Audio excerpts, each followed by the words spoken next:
बच्चों, कक्षा 12 हिंदी साहित्य के अंतर्गत हम अपना पहला लेसन प्रेम माधुरी पढ़ रहे थे, जो भारतेंदु हरिश्चंद्र जी द्वारा लिखा हुआ है। हमने इनका जीवन परिचय एवं साहित्यिक उपलब्धियां पढ़ ली हैं। अब हम इनकी लिखी हुई जो कविताएं हैं उसको पढ़ेंगे और उस पे आधारित जो प्रश्न हैं उसको जानेंगे। हमारी जो पहली कविता है वो है मारग प्रेम को समझे हरिचंद यथार्थ होत यथा है, लाभ कछु न पुकारन में बदनाम है होने की सारी कथा है। जानत है जे मेरो भली विधि और उपाय सबय बिरथा है, बावरे हैं ब्रज के सिगरे मोहि नाहक पूछत कौन बिथा है। बच्चों, हम सबसे पहले संदर्भ और प्रसंग लिखते हैं, तो पहले हम जान लेते हैं हम संदर्भ और प्रसंग कैसे लिखेंगे। तो हमारा संदर्भ होगा प्रस्तुत पद्यांश हमारी हिंदी पाठ्य पुस्तक में संकलित भारतेंदु हरिश्चंद्र द्वारा रचित प्रेम माधुरी शीर्षक कविता से लिया गया है। हमारा प्रसंग होगा प्रस्तुत सवैया में ब्रजबाला प्रेम मार्ग पर चलने से होने वाली निंदा एवं कष्टों का वर्णन कर रही है। इसके बाद हम व्याख्या लिखेंगे। हमारी व्याख्या जो है, ये नायिका है वह अपनी सखी से अपने प्रेम के मार्ग की कठिनाइयों का वर्णन कर रही है। वह कहती है कि हे सखी, यह प्रेम का जो मार्ग है वह अत्यंत ही कठिन है। यह मार्ग जीवन के कटु यथार्थ की तरह ही कठोर एवं कष्टकर है। वह अपनी सखी से अपनी स्थिति का वर्णन करते हुए कहती है कि इस कठिन मार्ग पर चलते हुए उसे जो कष्ट हुए हैं उसे दूसरों को सुनाने से कोई लाभ नहीं है। दूसरों को इस प्रेम कथा को सुनने से या सुनाने से उसे बदनामी के अतिरिक्त कुछ भी मिलने वाला नहीं है। वह कहती है कि उसे यह अच्छी तरह से पता है कि प्रेम व्यथा से मुक्ति पाने के सभी उपाय व्यर्थ हैं, इसलिए इसे चुपचाप सहते जाना ही सबसे अच्छा है। उसे लगता है कि जो ब्रज के लोग हैं वो पागल हो गए हैं, क्योंकि वह जानते हैं कि उनके बार बार पूछने पर उसका कष्ट और बढ़ता जाता है, उसे सहना और अधिक कष्टकर हो जाता है, फिर भी वह उससे उसके कष्ट के बारे में बात करते हैं। उसके अनुसार प्रेम पीड़ा किसी दूसरे के सामने प्रकट करने की चीज नहीं है, लेकिन ब्रजवासियों द्वारा बार बार उसके कष्ट का कारण पूछने पर उसका जो दुख है वो और अधिक बढ़ता ही जाता है।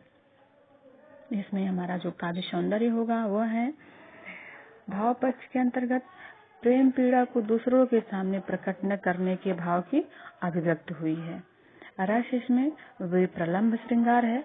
कला पक्ष के अंतर्गत भाषा ब्रज भाषा, शैली मुक्तक, छंद सवैया, अलंकार अनुप्रास, गुण माधुर्य और शब्द शक्ति लक्षणा है।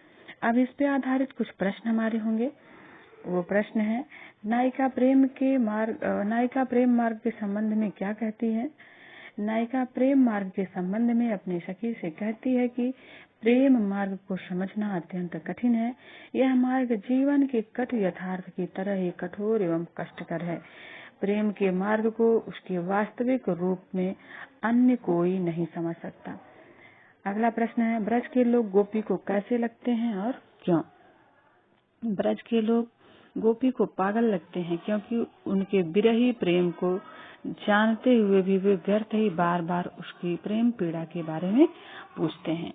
हमारा अगला प्रश्न है मारग प्रेम को समझे पंक्ति में कौन सा अलंकार है।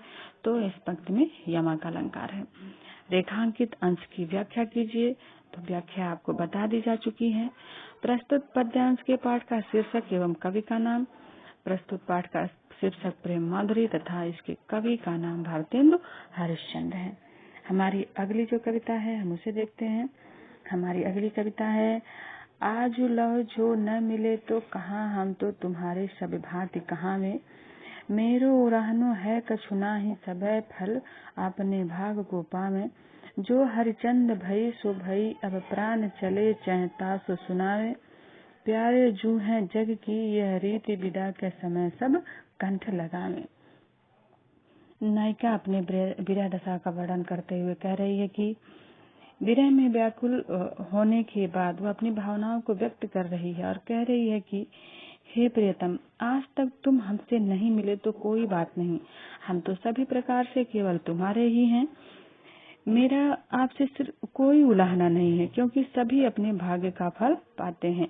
जैसा जिसके भाग्य में लिखा होता है वैसा ही उसे भोगना पड़ता है। अगर मेरे भाग्य में आपसे मिलना नहीं लिखा था तो इसमें कोई और क्या कर सकता है।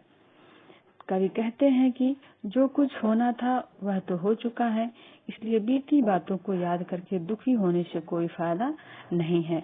अब मेरे प्राण इस तन से निकलने वाले हैं, अर्थात मेरा अंतिम समय निकट आ गया है। अतः मैं आपको सुनाते हुए कह रही हूँ कि संसार की यही रीति होती है कि विदाई के समय अंतिम क्षणों में ही अपने को गले लगाते हैं। आप जीवन भर हमसे नहीं मिले तो न सही, परंतु जब मैं सदा के लिए आपसे दूर जा रही हूँ तो आप आकर के मुझे अपने गले से लगा लीजिए। इसमें हमारा जो काव्य सौंदर्य होगा, भाव पक्ष के अंतर्गत नायक के प्रति नायिका के समर्पित प्रेम भाव की अभिव्यक्ति हुई है। रस विप्रलंब श्रृंगार। कला पक्ष के अंतर्गत भाषा ब्रज भाषा, अलंकार अनुप्रास, शैली मुक्त, गुण माधुर्य, छंद मतगयंद सवया और शब्द शक्ति लक्षणा है। इस पे आधारित जो प्रश्न है उसमें प्रस्तुत पद्यांश में नायिका की किस दशा की अभिव्यक्ति हुई है, तो उत्तर होगा प्रस्तुत पद्यांश में नायिका की विरह अवस्था की अभिव्यक्ति ही काव्यांश में हुई है। नायिका नायक से अत्यधिक प्रेम करती है, वह उससे बिछड़ने के कारण बहुत दुखी है तथा उससे मिलने के लिए लालायित है। नायिका अपनी विरह अवस्था के लिए किसे उत्तरदायी मानती है, तो नायिका अपनी विरह दशा के लिए अपने भाग्य को उत्तरदायी मानती है। रेखांकित पंक्तियों की व्याख्या के लिए आपको व्याख्या बताई जा चुकी है।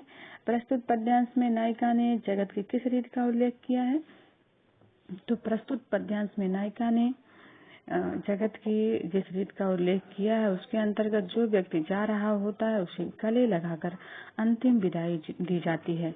अतः नायक को भी आकर के इस रीति का पालन करना चाहिए।